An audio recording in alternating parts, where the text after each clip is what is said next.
2,000 కోట్లతో genome valley second phase 300 ఎకరాల్లో ఏర్పాటు చేస్తాం రేవంత్ రెడ్డి. నల్గొండ, వికారాబాద్, మెదక్ జిల్లాలో గ్రీన్ ఫీల్డ్ ఫార్మా క్లస్టర్లు 10 ఫార్మా విలేజ్లను ఏర్పాటు చేస్తున్నాం. 1,00,000 కోట్ల పెట్టుబడులు వస్తాయి. 5 లక్షల మందికి ఉపాధి దొరుకుతుంది.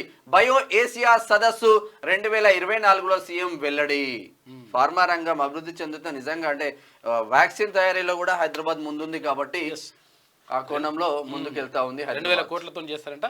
ఇక జిఎన్ఎంపీ మీటింగ్ కు ఏపీ డుమా కొట్టింది. మార్చి 1కి సమావేశం వాయిదా. Godavari river management board meeting కు ఆంధ్రప్రదేశ్ డుమా కొట్టింది. తమ రాష్ట్ర ముఖ్యమంత్రితో సమావేశం ఉన్న నేపథ్యంలో మంగళవారం నిర్వహించే మీటింగ్ కు రాలేమని 3 రోజుల క్రితమే బోర్డుకు ఏపీ ఈఎన్సీ లేఖ రాశారు.